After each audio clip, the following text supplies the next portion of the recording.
Olá, está começando o São Paulo Brasil, um programa da TV Câmara Municipal de São Paulo que busca discutir e debater as perspectivas e as possibilidades do nosso país. O convidado de hoje é Wellington Moreira Franco, ex-governador do Rio de Janeiro, ex-prefeito de Niterói, ex-ministro, atual presidente da Fundação Ulisses Guimarães, do PMDB. Ministro, eu queria que o senhor começasse avaliando para onde o país está caminhando. Sei que essa é uma pergunta genérica, mas que faz um pouco de sentido na circunstância que a gente vive hoje. Está caminhando para uma solução de uma crise que talvez tenha sido, ou seja, uma das mais profundas e amplas que já vivemos, porque é uma crise econômica muito grave, na medida em que conquistas que foram duramente alcançadas, elas estão sendo perdidas e volta-se a uma situação que todos nós, sobretudo com um exemplo concreto, a geração dos meus filhos, o mais velho tem 40 e poucos anos e o mais novo 30 e tantos, 30 e poucos também, quer dizer, essa geração não viveu a inflação. Quando eles começaram a cuidar, mexer com dinheiro, você tinha uma economia com um grau de estabilidade muito grande e um compromisso do governo e da sociedade de manter a inflação sob controle. E eles estão tendo agora que conviver com uma coisa que eles não estavam preparados, como a nossa geração esteve. Eles estão sendo derrotados no supermercado, nos negócios dele, nos empreendimentos dele, e, de certa maneira, assustados. Isso, ao lado de uma perspectiva de um ambiente de desemprego muito amplo, muito profundo, com a indústria vivendo um dos piores momentos da nossa história. Nós que temos, talvez fora do mundo desenvolvido, das economias desenvolvidas, tipo Inglaterra, França, Estados Unidos, Alemanha, para citar algumas, o Brasil seja uma das poucas economias do mundo que tem uma base industrial sofisticada, moderna. E essa base industrial sofisticada e moderna, ela está se perdendo. Ela já não está demonstrando capacidade de conviver com a inovação, com a produtividade alta, com uma competitividade que a coloque capaz de interagir um mundo globalizado. E essa crise econômica, ela vem com uma crise política e uma crise moral, porque essa operação Lava Jato, que sucede aos problemas anteriores do mensalão, quer dizer, cria na sociedade um ambiente que todos nós achávamos que já tínhamos superado, que é uma banalidade do uso do dinheiro público e da máquina pública de maneira mais, lamentavelmente não tenho o termo, mais descarada possível, porque você ouvir depoimentos de alguns depoentes na comissão que a Câmara tem sobre a Petrobras é assustador. Então, este quadro é um quadro que, na minha opinião, ele está se esgotando. Nós vamos ter uma solução, não sei qual, mas vamos ter uma solução. O senhor acha que essa solução passa pelo parlamento? Obrigatoriamente. Eu creio que se tivemos perdas de natureza econômica, nós tivemos ganhos de natureza institucional. Quer dizer, a Constituição de 88, que é o grande legado do Dr. Ulisses Guimarães e, consequentemente, do próprio PMDB, ela nos tem dado uma tranquilidade institucional muito grande, muito grande. Ela tem defeitos, como toda obra humana tem, mas ela tem nos garantido enfrentar problemas econômicos, problemas políticos, até problemas institucionais e legais, sem uma quebra das regras básicas. E creio que este ambiente, este compromisso com a manutenção dessas regras, ele vai estar presente e vai presidir a solução que for encontrada. Essa Constituição também não estabelece gastos obrigatórios na área de educação, saúde, previdência social, que de alguma forma hoje já se coloca em discussão quando se fala no ajuste necessário para assegurar a sanidade do orçamento? Esse é um fato, mas é um fato positivo, eu não acho um fato negativo. Eu creio que os ganhos que foram obtidos na formulação teórica do ponto de vista de uma Constituição moderna, com grandes compromissos sociais e com compromissos democráticos bem claros, isso tem que obrigatoriamente será revisto.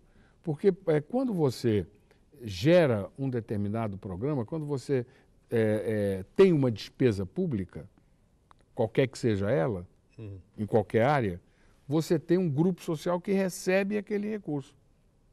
Sim. Então, quer dizer, o que a sociedade vai ter que discutir, agora até em função da crise, com muito mais segurança, é quais as áreas que os brasileiros estão dispostos a contribuir para que o Estado aplique, invista, gaste nela. Quando houve a eleição, a chapa vencedora, composta pela presidenta Dilma e pelo vice-presidente Michel Temer, do PMDB, sinalizava que a sua proposta era a de manutenção e de aprofundamento, inclusive, de investimentos na área social e de, digamos, não aceitação, por exemplo, de lucros abusivos dos bancos ou de ajustes que demandassem submissão a esses interesses. Isso foi discutido durante a campanha.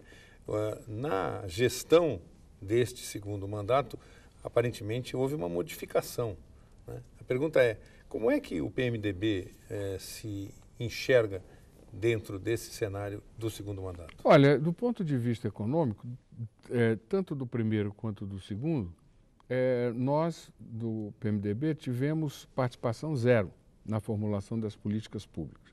No primeiro mandato, então, era participação zero total.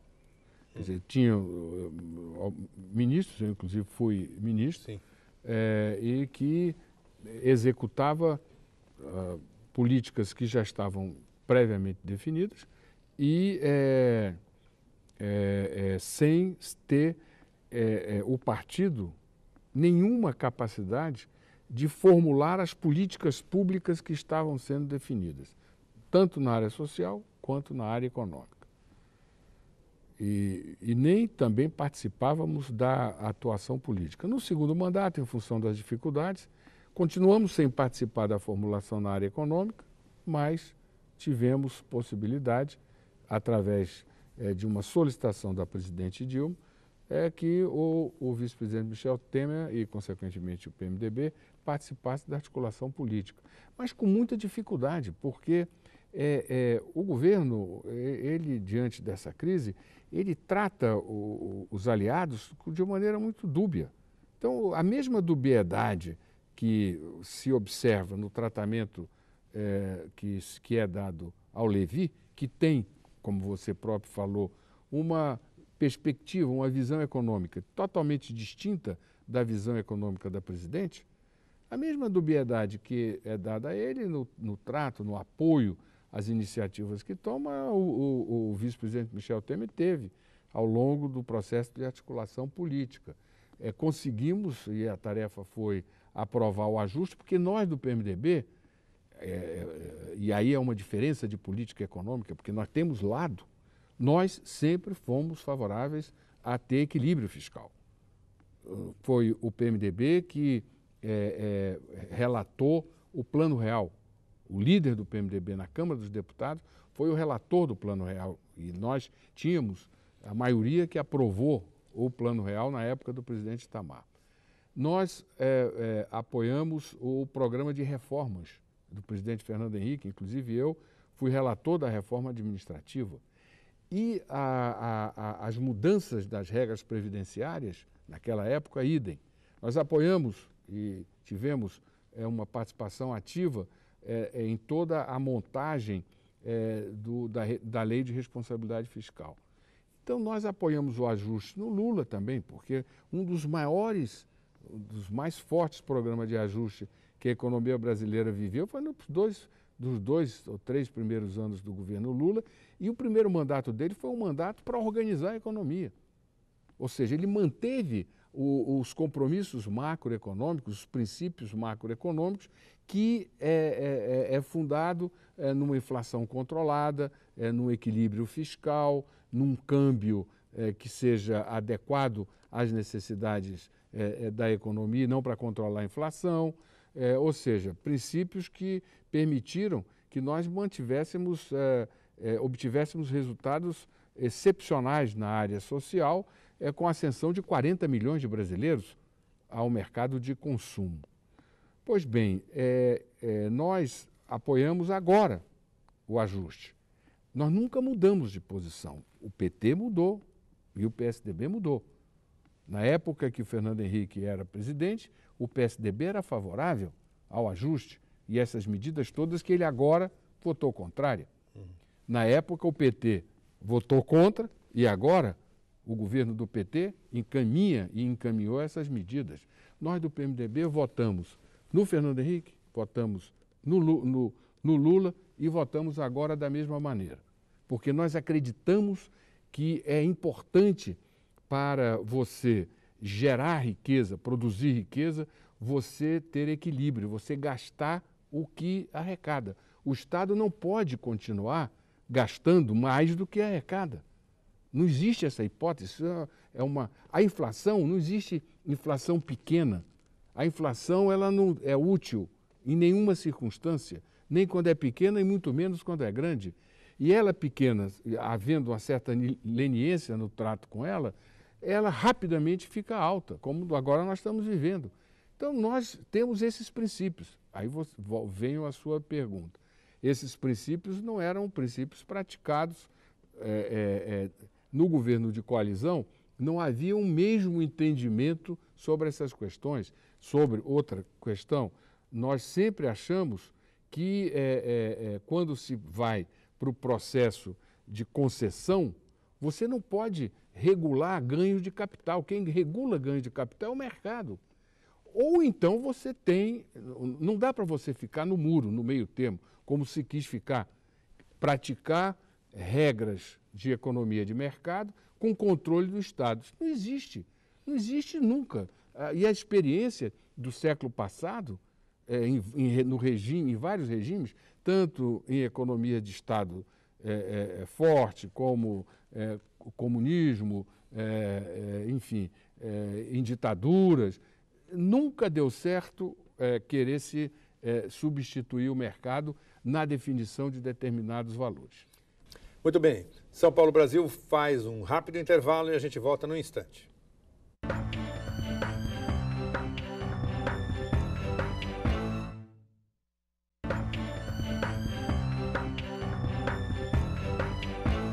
Estamos de volta com São Paulo Brasil, programa da TV Câmara Municipal de São Paulo que discute as perspectivas e as possibilidades do nosso país. Hoje o entrevistado é Wellington Moreira Franco, ex-ministro, ex-governador, ex-prefeito de Niterói, presidente da Fundação Ulisses Guimarães.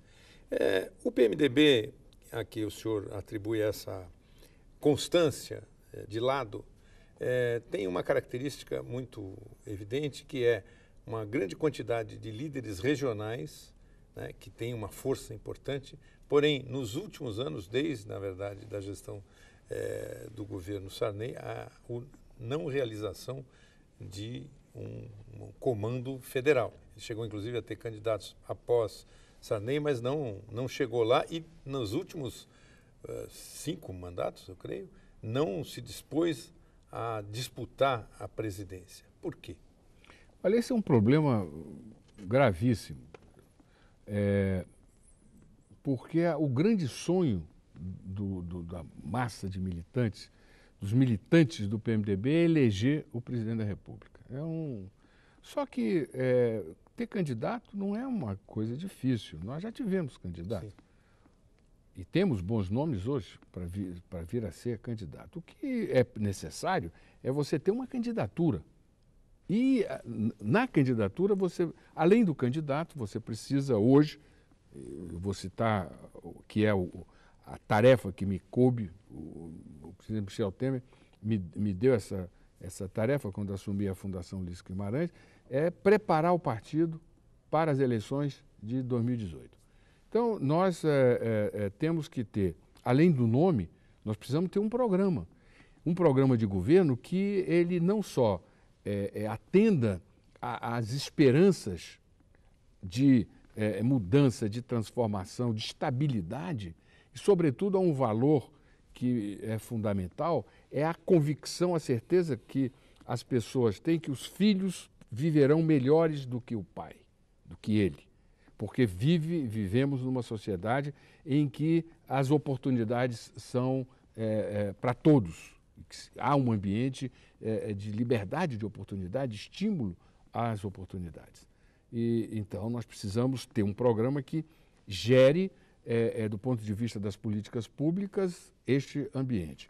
Além de um programa que emocione por causa disso, que seja coerente do ponto de vista da política econômica, nós precisamos ter o partido como um exército que conviva com o ambiente tecnológico atual, que é absolutamente diferente dos anos anteriores. Os 10 últimos anos, do ponto de vista da comunicação, mudou barbaramente.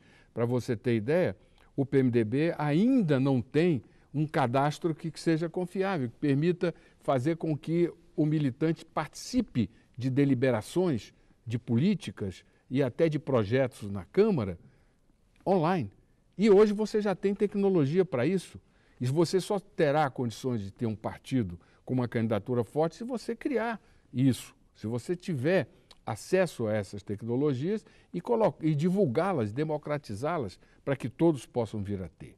Nós precisamos também ter um nível de organização que permita que a nossa regra, e é uma regra que nós temos 50 anos, e que ao longo desses 50 anos nós deixamos isso claro.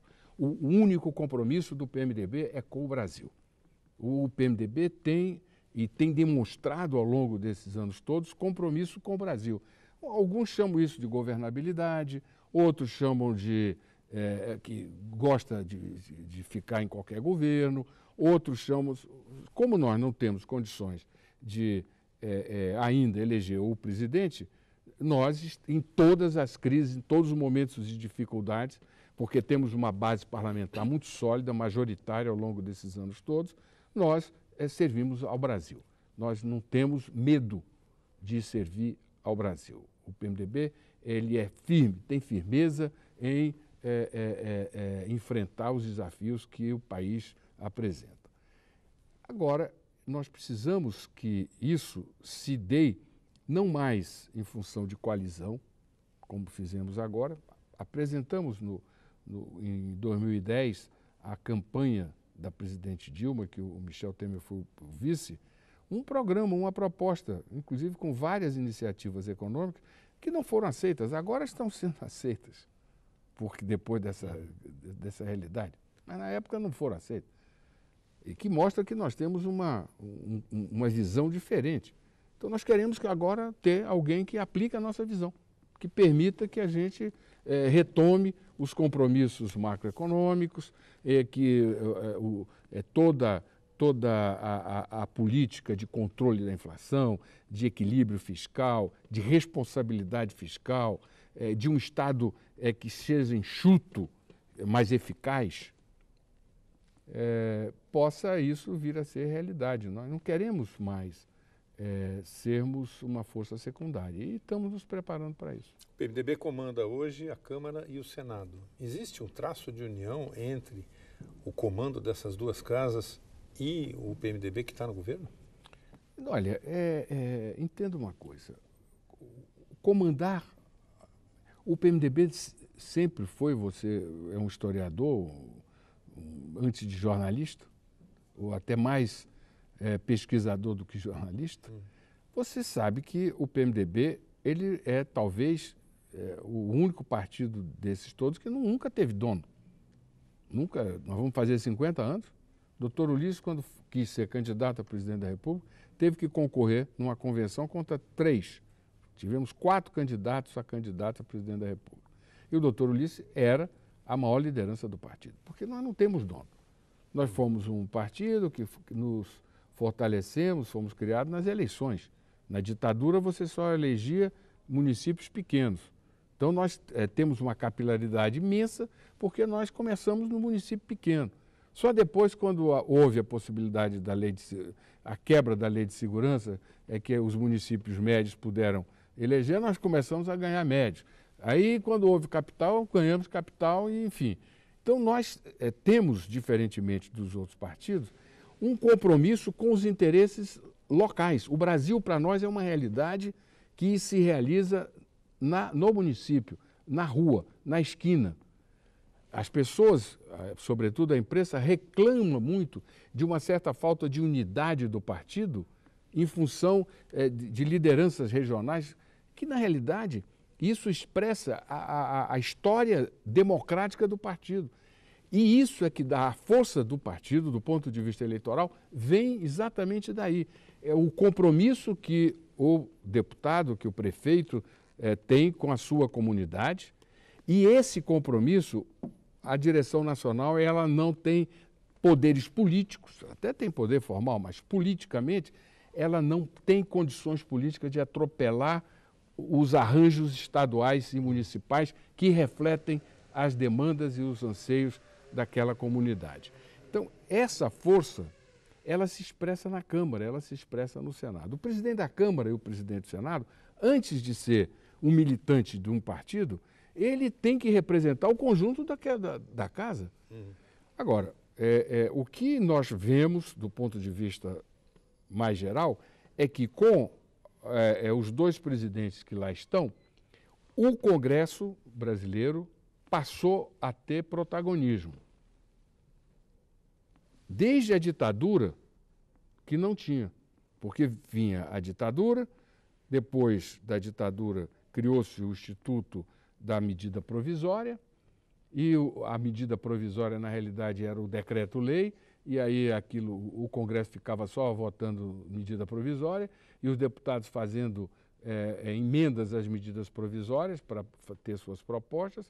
Agora, só agora, com eles dois, o Congresso volta a ser uma referência de deliberação política, de deliberação legal. E eu acho isso um ganho que nós não devemos perder.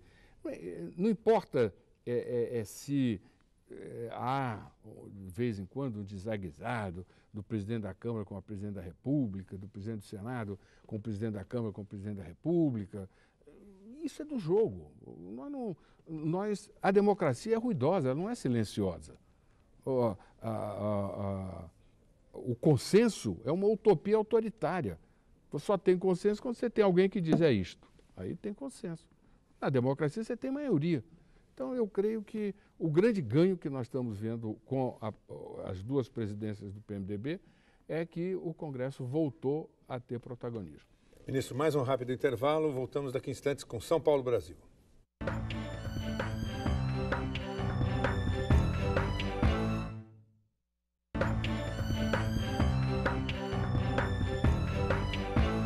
Estamos de volta com São Paulo Brasil, programa da TV Câmara Municipal de São Paulo. Hoje entrevistando Moreira Franco, ex-ministro, ex-prefeito de Niterói, ex-governador do Rio de Janeiro, presidente da Fundação Ulisses Guimarães. O senhor começou a sua vida política no movimento estudantil, ainda secundarista, na AP, que era uma organização católica de esquerda.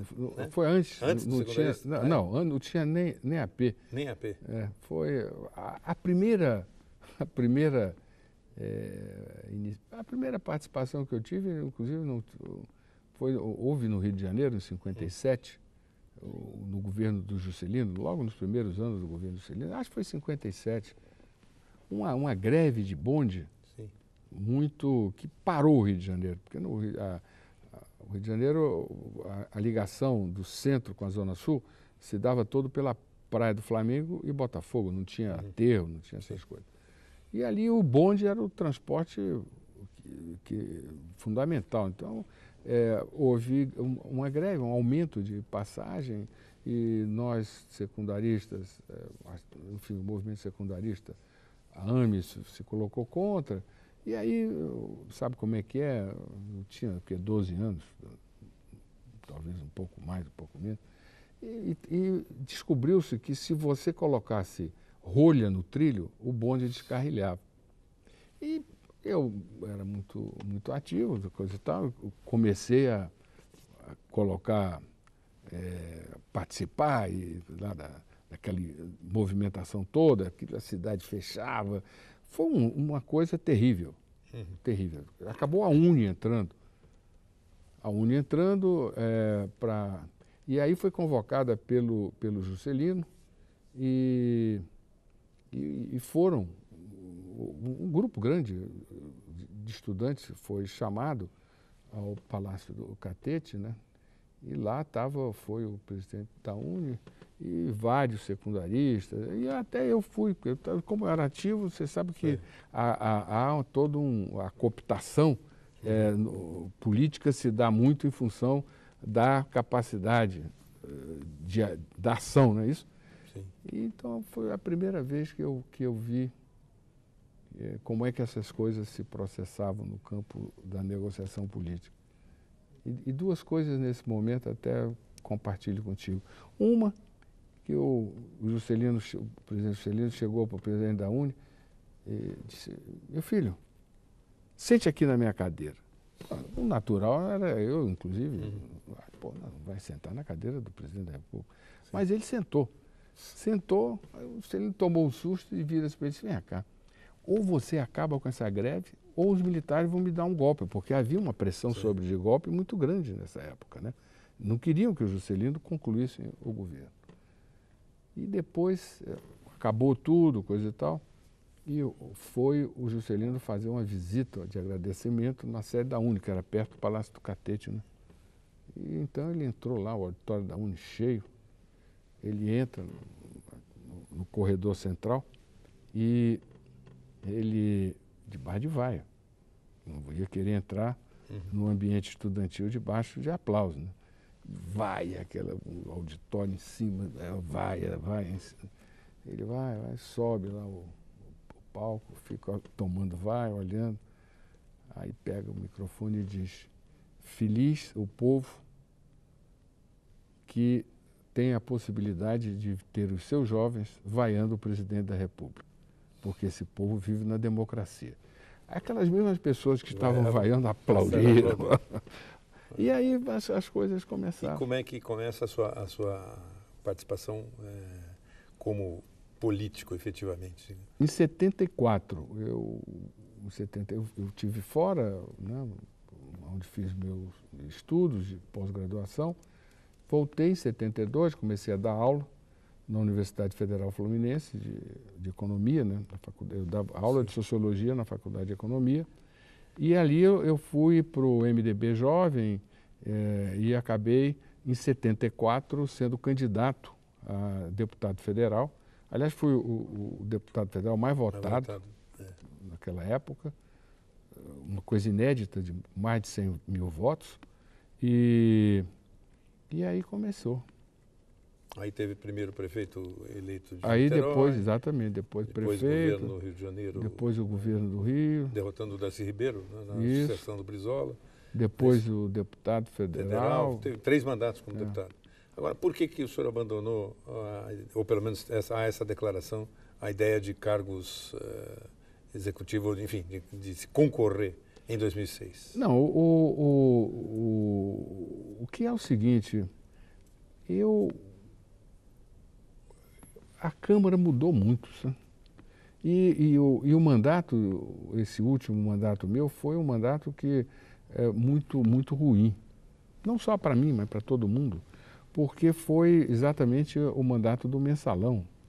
Então a Câmara se transformou em um tribunal. Eu não quis ser advogado, eu nunca quis ser advogado. Eu tenho muita admiração pela ciência jurídica, pela atividade intelectual, pelo esforço de formulação que a atividade intelectual do advogado impõe, mas não é uma coisa que me agrada julgar as pessoas, condenar as pessoas. Eu nunca quis ser isso. Nunca fiz política dessa maneira. E, na realidade, a Câmara virou isso. Ao invés dos malfeitos serem resolvidos no Poder Judiciário, onde deveria ser, e a Câmara cuida da coisa política, a Câmara passou a ficar cuidando de malfeitos, com inquéritos, levantamentos e votação. E eu fui, no movimento estudantil, eu fui contemporâneo do Zé Disseu. O Zé Disseu, ele foi, o Jean Marc, que era o presidente da UNE, que foi eleito aqui, Sim. Era de AP. O Zé Disseu não era, mas o Jean Marc era um amigo, coisa. Eu acabei convivendo com ele por força da minha atuação como dirigente de AP. Pô, então é uma coisa de um grande constrangimento, eu lá vendo um cara que esteve comigo como jovem, adolescente, pô, na ponta de uma fila, pedindo voto, sendo julgado, e acabou sendo cassado. Não é isso que é o mandato. O mandato não pode ser isso. O mandato não pode ser... nós temos que fazer um esforço enorme para fazer com que o Congresso volte a ser uma casa de formulação de políticas públicas, de discussão de políticas públicas, de avaliação da ação de governo, de políticas públicas, e deixar que o Poder Judiciário ele cumpra o seu papel de julgar, de investigar com o Ministério Público, a polícia, e ter todos os procedimentos, condenar, e aí sim o Congresso entra para, se for um deputado condenado, ele, está entendendo, não poderá ter mandato. E é a consequência natural. Agora, esse processo ser levado para o Poder Legislativo transforma a Câmara num grande júri. E não foi e não tem sido e não será positivo, não será benéfico para a democracia brasileira. Muito bem, mais um rápido intervalo. São Paulo Brasil volta daqui a instantes.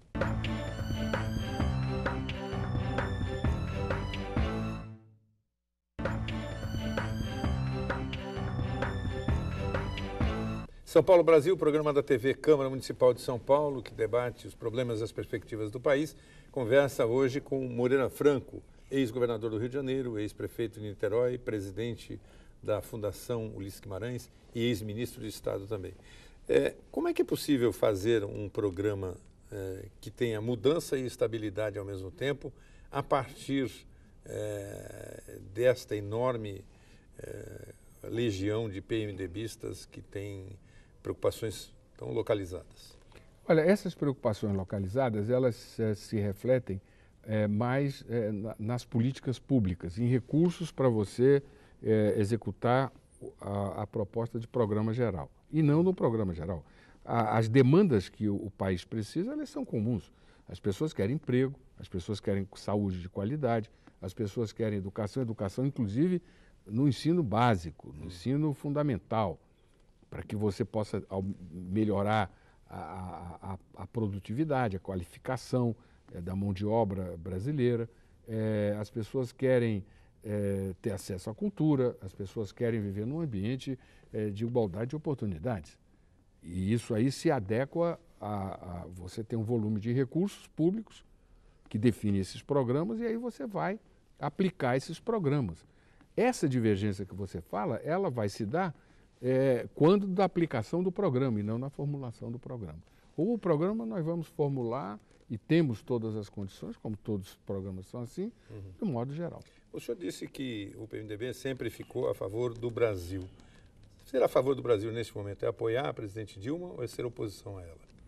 Olha, ser a favor do Brasil primeiro, você entender que afastar um presidente da República não pode ser uma coisa banal.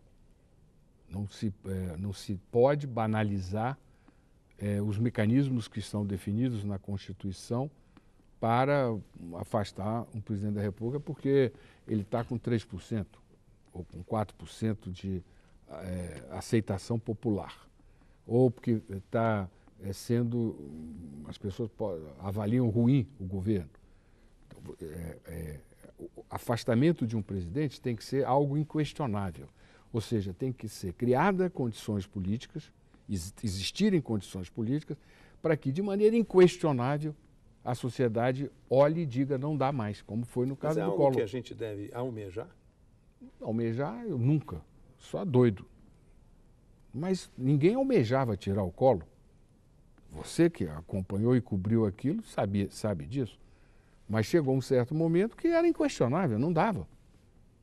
Mas com uma diferença, né? Ele não tinha um partido da dimensão do PT por trás, por exemplo. Mas isso aí, isso é outro problema.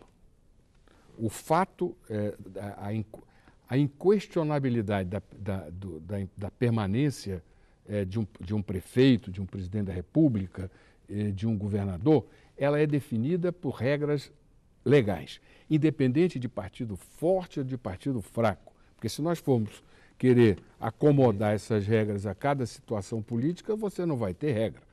Você vai ter acomodação.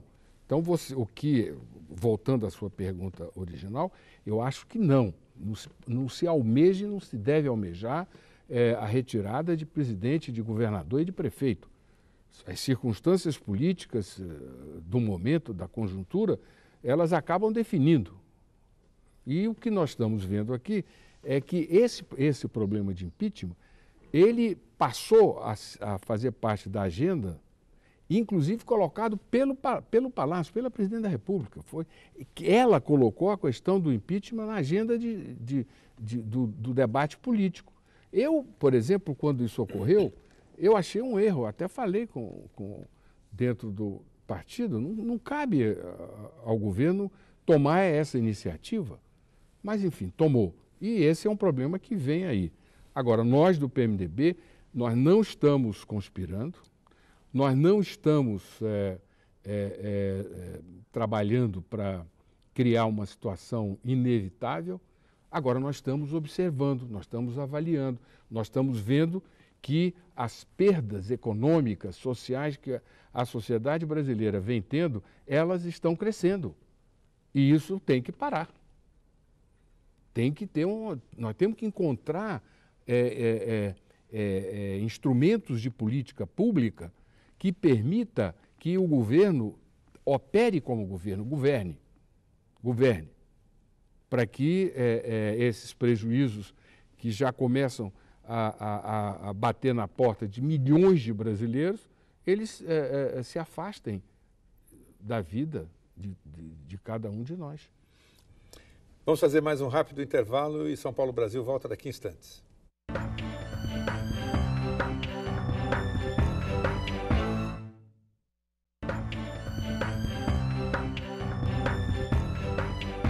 São Paulo Brasil é um programa da TV Câmara Municipal de São Paulo para debater e discutir as perspectivas e as possibilidades do país. O entrevistado de hoje é Moreira Franco, ex-governador do Rio de Janeiro, ex-ministro do governo Lula, do governo Dilma, né, da Aviação Civil, né, Secretaria da Aviação Civil, e ex-prefeito de Niterói, o primeiro eleito pelo voto direto, atualmente presidindo a Fundação Ulisses Guimarães, Fundação de Estudos do PMDB. Ministro, essa questão em que a gente vive hoje, digamos, reduz o seu otimismo? O senhor acha que o Brasil vive uma crise que pode fazer perder uma década ou é uma nuvem passageira? Não é nuvem passageira. Não é nuvem passageira. Por quê? Porque é muito grave. Ela é muito diferente. O mundo mudou muito. A economia brasileira, o grau de integração das economias no mundo globalizado é uma coisa brutal. No caso brasileiro, mais ainda, como eu já disse aqui, nós somos o único país fora do grande que tem uma estrutura industrial, que tem uma economia sofisticada, complexa. Nós temos no agronegócios, por exemplo, se não fosse essa infraestrutura deplorável, a nossa capacidade de competir é brutal. A competitividade faz com que por cada metro quadrado, cada hectare, você tenha uma produtividade imensa, muito maior do que dos Estados Unidos e de outros países. Mas se perde muito porque é uma infraestrutura absolutamente predatória. Então, nós temos que resolver essas questões. E essas questões, você tem, do ponto de vista da política econômica geral, ou seja, dos fundamentos macroeconômicos e das alternativas e do trato de determinados instrumentos de política econômica que foram errados. Hoje está se tendo que consertar os erros que foram cometidos, e esses erros eles nos colocam numa situação de muita dificuldade. O esforço que vamos ter para reorganizar a economia brasileira vai ser muito grande, porque você vai no setor petróleo, nós que tínhamos em Macaé, no estado do Rio de Janeiro, certamente, se não o primeiro, o segundo polo, núcleo de produção de óleo e gás do mundo, está arrebentado. Nós temos município como Itaboraí, onde estava sendo construído o polo petroquímico, que tem 25 mil pessoas na rua no município pequeno, desempregado. E isso você vai proliferando. Toda a cadeia de óleo e gás foi ao chão. Aí você vai para o setor elétrico, problemas gravíssimos no setor elétrico. Aí você vai para o setor de açúcar e álcool, idem, nós tivemos uma presença muito importante no mundo e até uma contribuição para o meio ambiente, nós destruímos esse setor. E aí você vai andando e você vai encontrando essas dificuldades. Então nós vamos ter que ter muita serenidade e muita firmeza para definir um rumo com clareza, com começo, meio e fim, e que as pessoas possam compreender qual é o rumo que está se adotando. Não é só ajuste fiscal. Ajuste fiscal não resolve. Ajuste fiscal não resolve. Ajuste fiscal é uma ferramenta para te permitir que você possa olhar o futuro e dizer: eu quero alcançar aquele ponto, com a reorganização do nosso parque industrial, com o aumento da produtividade, com a modernização da nossa legislação, com a diminuição da máquina pública. Ou seja, isso tudo deve acontecer antes de 2018? Tem que acontecer, claro que tem que acontecer. Você veja, se você compara o que nós éramos, do ponto de vista dos números, o que nós éramos no final do ano passado, começo deste ano, e a situação econômica atual, você vê que a profundidade e a extensão do esgarçamento, da degradação desses números. E se isso não for interrompido, isso não para. E não para, e é bola de neve, quer dizer, ela vai crescendo. Isso não vai diminuindo com o tempo. Ele cresce, então tem que ter um ponto de inflexão. Esse ponto de inflexão vai exigir medidas muito, muito duras. E estão exigindo. Então, hoje, os dirigentes do Brasil estão sendo convocados para tomar medidas duras. E é preciso que essas medidas elas venham com uma cobertura de credibilidade enorme, para que as pessoas, não só no Brasil, mas fora do Brasil também, porque hoje a economia é uma coisa só, elas confiem no rumo que está se dando e nas pessoas que estão tocando esse rumo. Muito bem. Fazemos mais um rápido intervalo. São Paulo Brasil volta já já.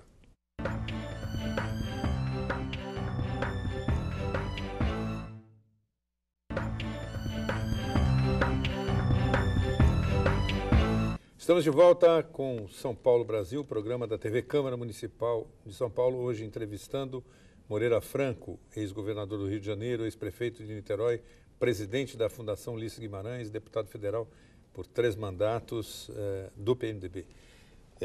Ministro, eu queria começar com uma pergunta que tem a ver com com as coisas que eu ouvi ao longo de toda a vida, né, dizer que o Brasil é o país do futuro. A gente cresceu ouvindo isso. Ainda assim, qual é o futuro do Brasil? O que o senhor imagina? O país imagina ter daqui a 20, 30 anos? E às vezes a gente fica falando 1h30 sobre a realidade momentânea e acaba deixando de pensar no futuro. É um risco da gente ficar fazendo um pouco de futurologia, mas vale a pena. Olha, eu creio que se nós compararmos... Eu vou dar um fato. Eu nasci em Teresina, Piauí. Sou piauiense. E nasci em 44. Isso. Então você veja, naquela época, a minha rua era calçada. Mas tinha a praça, onde tinha o Palácio do Governo, a Catedral, a polícia, enfim, os aparatos lá. Uma parte um pouco além calçada, e a minha rua era a última rua de uma circunferência calçada, que era calçada, com o serviço de água precaríssimo, iluminação nenhuma, a rede escolar fraquíssima. Eu tive um grande colega meu, nascemos no mesmo ano, na mesma rua, e fizemos todo o curso primário juntos. É um rapaz que suicidou-se, mas foi um grande poeta, um dos importantes na música popular, o Torquato Neto. Nós tivemos professor particular, porque não tinha escola. Então é o seguinte, hoje você tem, 70 anos depois, você tem uma realidade totalmente distinta. Do ponto de vista urbano, da mobilidade, dos recursos, dos meios, do acesso à tecnologia, das oportunidades sendo dadas. No Piauí, por exemplo, que você tem nessas competições escolas que reiteradamente ganham em matemática, sim, que é importantíssimo. Pois bem, então tem mudado. Eu acho que nessa crise toda que nós estamos vivendo, nós aqui estamos com um tempo razoável de conversa, e nós não falamos em general, não falamos em militar. Isso é um grande avanço. A história do Brasil do século passado foi uma história que se falava pouco em Constituição. E mais em general. E mais em general. Se entendia mais do almanaque do Exército. Exatamente. Do livrinho do Dutra. Exatamente. Hoje as Forças Armadas cumprem as funções que lhes são dadas, e acho até que precisam de mais recursos, porque o nível tecnológico nosso é baixo, e nós precisamos de ter proteção para dar cobertura à economia. E você está vendo que o mundo, hoje, os movimentos migratórios, eles são geradores de grandes conflitos econômicos e sociais. Então nós precisamos saber que é necessário ter condições de nos proteger, mas nós avançamos. Então eu creio que o futuro vai ser um futuro que vai melhorar a qualidade de vida da sociedade brasileira. Agora, nós precisamos ter coragem para fazer isso. Isso não vai ser de graça. Isso não vai ser fruto da vontade de um gigante que estava adormecido. Não vai ser. Vai ser fruto de muito esforço, de muito trabalho, de muita dedicação, de algum sacrifício, de muita firmeza e de muita coragem. Ministro, muito obrigado pela sua entrevista. Obrigado a você que está em casa. Voltamos na próxima semana, no mesmo horário. Até lá.